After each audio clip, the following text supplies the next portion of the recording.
இன்றே சப்ஸ்கிரைப் செய்து உங்கள் ஃபேவரட் ஷோகளை காணுங்கள். ஏங்க சும்மா ஃப்ராட் அது இதுன்னு பெரிய வார்த்தைலாம் சொல்றீங்க. நீ ஃப்ராட் தான். நீ யாருங்கறத மறைச்சு டிரைவரா நடிச்சு என்ன ஏமாத்திருக்க.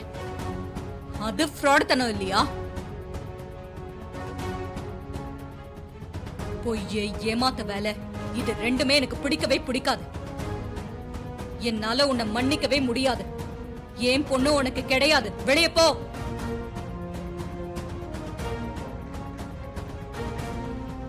ஏப்பா, இவன் பொய் சொன்னதுக்கு அத்தை மன்னிக்க முடியாதுன்னு சொல்றாங்களே. இவனாவது ப்ரொபோஸ் பண்ணதோட நிக்கிறான்.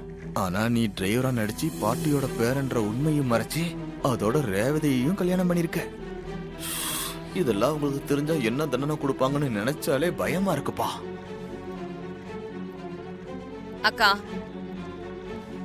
நீ இவனுக்கு தண்டனை கொடுத்ததெல்லாம் சரிதான். ஆனா இதே மாதிரி இன்னும் கொஞ்ச நாள்ல இன்னொருத்தனும் மாட்ட போறான். அப்பயும் இதே மாதிரி தண்டிக்கணும். இவ ஒருத்தி அப்பப்போ எதையாவது சொல்லிக்கிட்டு. மயில் மாப்பிள, இவனுக்கு எதுக்கு இந்த கான்ட்ராக்ட கொடுத்தீங்க? முதல்ல இவனை வெளியே அனுப்புங்க. இவனை பார்த்தாலே எரிச்சலா இருக்கு. இல்லத்த, கொடுத்தது கொடுத்தாச்சு. ஒர்க்கும் நல்லா தான் பண்ணிருக்காப்ல. நீங்களே கொஞ்ச நேரத்துக்கு முன்னாடி பாராட்டினீங்களே. இப்ப போய் எதுக்கு அனாவசியமா வெளியே அனுப்பிக்கிட்டு? சரி, நீங்க இவ்வளவு தூரம் சொல்றதுனால ஒத்துக்கிறேன். என் கண்ணுல படாம எங்கயாவது ஓரமா இருந்து தொலையட்டும். என் பொண்ணு துர்கா மேல எனக்கு நம்பிக்கை இருக்கு. இவனால அவ மனச மாத்த முடியாது. அவ என் பேச்ச மீறவே மாட்டா. அவ என்ன மாதிரி எல்லா விஷயத்திலயும் உறுதியா இருப்பா. என்ன துர்கா, உறுதியா இருப்பல்ல? கண்டிப்பா இருப்பேம்மா. இவன்கிட்டயே நான் உன்னை காதலிக்கலன்னு சொல்லிட்டேன். இவன் தான் வீணா காதலுக்கு இதெல்லாம் பெணாத்திட்டு இருக்கான். அத்தை, துர்கா மேல இவ்வளவு நம்பிக்கை வச்சிருக்கீங்க. துர்காவும் லவ்வே இல்லைன்னு சொல்லிட்டாலே.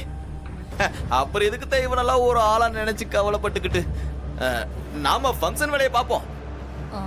சொந்தக்காரங்க உறவுக்காரங்கன்னு எல்லாரும் வந்துருவாங்க. இந்த நேரத்துல இனிமே நாம இதை பெருசுப்படுத்த வேண்டாம். சரியா? ஃபங்க்ஷன் முடிஞ்சதும் சொல்லாம கொள்ளாம ஓடி போயிடு. அதான் உனக்கு நல்லது.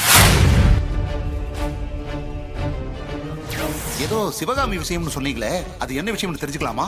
இப்ப ஜெயில இருக்கால சாமுண்டீஸ்வரி, அவங்க அம்மா சிவகாமி செத்தது சேதுபதி ஐயா சந்தேகப்பட்டு வார்த்தையை விட்டதால தானே எல்லாரும் நினைச்சுக்கிட்டு இருக்காங்க. ஏன் சேதுபதி ஐயா கூட அப்படிதான் நினைச்சுக்கிட்டு இருக்காரு. அது தப்பு. பின்ன எப்படி செத்தா அந்த சிவகாமி? அவங்க விஷம் சாப்பிட்டதுனால தான் செத்தாங்கன்னு போஸ்ட்மார்ட்டம் ரிப்போர்ட் சொல்லுது. இத பத்தி சேதுபதி ஐயா கிட்ட சொல்லிட்டு போலான்னு தான் வந்தேன். ஏட்டு, இந்த விஷயத்தை நீங்க யாருக்கிட்டையும் சொல்லக்கூடாது. ஏன் அப்படி சொல்ற? இங்க பாருங்க, உங்களுக்கு எவ்வளவு பணம் வேணாலும் தர்றேன். இந்த உண்மையை மட்டும் சேதுபதி கிட்ட சொல்லிடாதீங்க. இருங்க, ஒரு நிமிஷம் இருங்க. இந்தாங்க, புரியுங்க. இதுல 10,000 ரூபாய் பணம் இருக்கு. உங்களுக்கு தான். உள்ள வைங்க. நான் இனிமே சேதுபதி ஐயா கிட்ட இத பத்தி சொல்லவே மாட்டேன். நீ கவலைப்படாம இரு.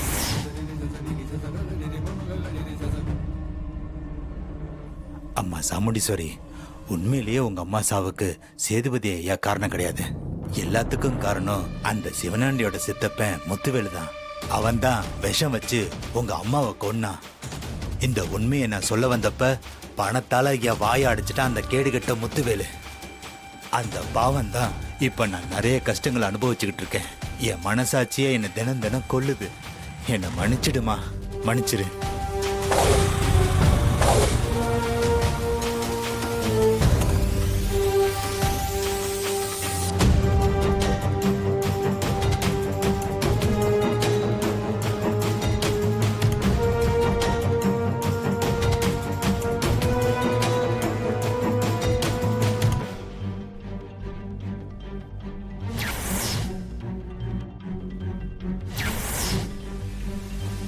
வாயா ஏட்டு, எப்படியா இருக்க? பார்த்து ரொம்ப நாள் ஆச்சு. இருக்க. நீ எப்படி இருக்க முத்துவேலு? வெளியில வந்து நான் நல்லாவே இருக்கையா. ஏ அண்ணன் அவ என்ன நல்லாவே பாத்துக்கிறாயா. ஆமா, என்னையா இந்த பக்கம்? என் பேத்தி ஈவெண்ட் மேனேஜ்மெண்ட் குரூப்ல இருக்கா.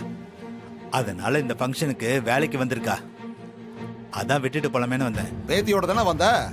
வேற எதுவும் இல்லையே? என்ன முத்துவேலு, நக்கலா பேசுற மாதிரி இருக்கு. என்ன இருந்தாலும் நான் ஒரு போலீஸ்காரன், நீ ஒரு கிரிமினல், அதை மறந்துடாத. உண்மைதான். ஆனா இந்த கிரிமினல் கிட்ட காசு வாங்கிட்டு எனக்காக வேலை பார்த்தவன் தாயா நீ. உண்மைதான், தப்பு செஞ்சுட்டேன். அப்போ உங்ககிட்ட பணத்தை வாங்கிட்டு நீ பண்ண பாவத்துக்கெல்லாம் உன் கூட உடந்தையா இருந்தேன் பாரு.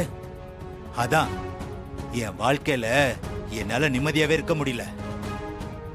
அந்த சாமுண்டீஸ்வரிய பாக்குறப்பெல்லாம் மனசுக்கு எவ்வளவு சங்கடமா இருக்கு தெரியுமா? ஏய்யா, பணம் வாங்குறப்ப இனிச்சுது, இப்ப மனசாட்சி குத்துதோ? என்ன எத்தனை தடவை மிரட்டி மிரட்டி பணம் வாங்கியிருப்ப.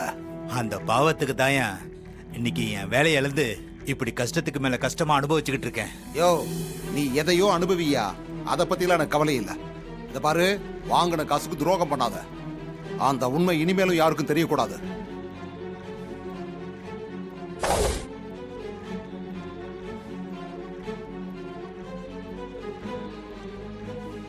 சரி சரி, நீ கிளம்பு. இங்க அதிக நேரம் பேசிட்டு இருக்காத. இத பாரு, அடிக்கடி இங்க வர்ற வேலையும் வச்சுக்காத. யாராவது பார்த்துட்டா தேவையில்லாத பிரச்சனை தான். முக்கியமா சாமுண்டீஸ்வரி கண்ணில் எப்பவுமே மாட்டாத. கிளம்பியா? சரி, நான் வரேன்.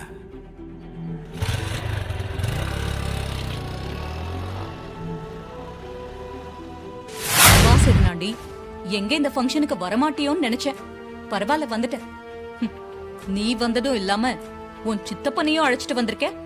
ரொம்ப சந்தோஷம். இந்த விசேஷத்துக்கு நான் வரணுமானு தான் நினைச்சேன். ஆனா சித்தப்பா தான் போய் ஆகணும்னு சொன்னாரு, அதான் அவரை கூட்டிக்கிட்டு வந்தேன். ஆமா சாமுண்டீஸ்வரி, பல வருஷம் ஆச்சு உங்களை எல்லாம் பார்த்து. அன்னைக்கு உன்னையும் மருமகனையும் பார்த்தேன். அதான் இன்னைக்கு உன் புருஷன் பொண்ணுங்களை எல்லாம் பார்த்துட்டு போலான்னு வந்தேன். இல்லன்னா மூஞ்சி மறந்து போயிரும் பாரு. அதுவும் சரிதான். ஆனா எனக்கு தான் எத்தனை வருஷம் ஆனாலும் சில மூஞ்சிங்களை மறக்கவே மாட்டேங்குது. பெரிய தொந்தரவா இருக்கு.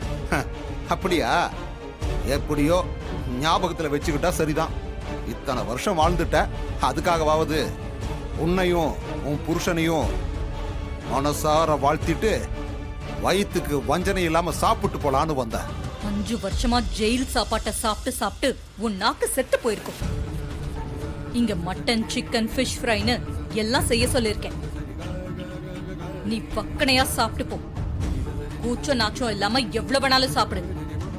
நிறைய செய்ய சொல்லிருக்கேன். சாமுண்டீஸ்வரி, இத்தனை வருஷம் ஆகியும் இன்னும் நக்கல் பேச்சு குறையவே இல்லையே. பேசு, எவ்வளவு வேணாலும் பேசு. ஆனா இதுக்கெல்லாம் சேர்த்து வச்சு உனக்கு பதிலடி கொடுப்பேன். இது பாரு, இந்த மாதிரி நிறைய பார்த்தாச்சு. முடிஞ்சா ட்ரை பண்ணு. பாவம், உனக்கும் ஜெயில இருந்து வந்து பொழுது போகணும்ல.